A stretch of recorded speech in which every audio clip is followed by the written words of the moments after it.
Hi guys, restaurant ஸ்டைலில் வீட்டிலே குயிக்காக எப்படி ஈஸியாக வெஜிடபிள் குருமா செய்யலான்னு பார்க்கலாமா? வெங்காயம், தக்காளி, குடமிளகா, பச்சை மிளகா, பீன்ஸு, கேரட்டு, உருளைக்கிழங்கு, காலிஃப்ளவர், பச்சை பட்டாணி எல்லாமே எடுத்து ரெடியாக வச்சுருக்கேன். மிக்ஸி ஜாரில் தேங்காய் பேஸ்ட்டுக்கும் தேங்காய், பொட்டுக்கடலை, சோம்பு எல்லாம் எடுத்து வச்சாச்சு. ஃபஸ்ட்டு ஸ்டவ் ஆன் பண்ணிவிட்டு ஒரு குக்கர் வச்சுட்டு 2 டேபிள் ஸ்பூன் அளவுக்கு ஆயில் ஆட் பண்ணிக்கோங்க. ஹோல் ஸ்பைசஸ் ஆட் பண்ணிக்கோங்க. 1 டேபிள் ஸ்பூன் அளவுக்கு சோம்பு ஆட் பண்ணி தாளிச்சுக்கோங்க. இப்போ பொருசாக நறுக்கி வச்சுருக்க வெங்காயம், பச்சை மிளகாவை சேர்த்து நல்லா வதக்கிக்கோங்க. பீன்ஸு, கேரட்டு, குடமிளகா, தக்காளி, உருளைக்கிழங்கு எல்லாத்தையும் சேர்த்து நல்லா வதக்கிக்கோங்க. இப்போ 2 டேபிள் ஸ்பூன் அளவுக்கு இஞ்சி பூண்டு விழுதை சேர்த்து நல்லா பச்சை ஸ்மெல் போகிற அளவுக்கு நல்லா வதக்கி எடுத்துக்கலாம். 2 கொத்து கருவேப்பிலையை கிள்ளி சேர்த்துக்கோங்க, அப்போ தான் வாசமாக இருக்கும்.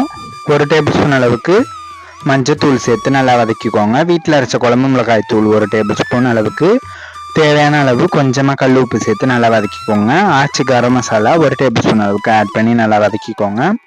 காலிஃப்ளவரை கட் பண்ணி வெந்நீரில் போட்டு வச்சுருக்கேன், அதையும் சேர்த்து நல்லா வதக்கி எடுத்துக்கோங்க. 1 கப்பு பச்சை பட்டாணி ஊற வச்சதையும் சேர்த்து நல்லா வதக்கி எடுத்துக்கோங்க.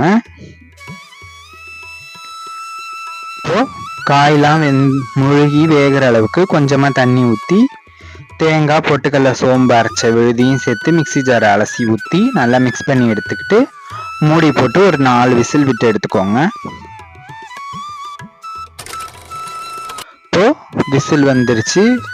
குக்கர் ஆறினோன்னே மூடியை ஓப்பன் பண்ணி பார்க்கலாம். ஜம்முன்னு ரெஸ்டாரண்ட் ஸ்டைலில் காரசாரமான வெஜிடபிள் குருமா ரெடி ஆயிடுச்சு. ஃபைனலாக கொத்தமல்லி தழை தூவி இறக்கிட வேண்டியதான். நான் இன்னைக்கு சப்பாத்திக்கு வச்சு சர்வ் பண்ணுறேன். நீங்கள் வெஜிடபிள் புலாவ், இட்லி, தோசை, பூரி, சப்பாத்தி எல்லாத்தோடையும் வச்சு சர்வ் பண்ணலாம். இதே மாதிரியே நீங்களும் ட்ரை பண்ணி பார்த்துட்டு எப்படி இருக்குன்னு கமெண்ட்ல சொல்லுங்கள். மறக்காம சேனலை சப்ஸ்கிரைப் பண்ணி வச்சுக்கோங்க. பக்கத்தில் இருக்கிற பெல் ஐக்கான ஆளுங்கிற ஆப்ஷனை கிளிக் பண்ணி வச்சுக்கோங்க. அப்போ தான் நான் போடுற வீடியோ உடனே நோட்டிஃபிகேஷனில் வரும். பாய், நெக்ஸ்ட் வீடியோவில் பார்க்கலாம்.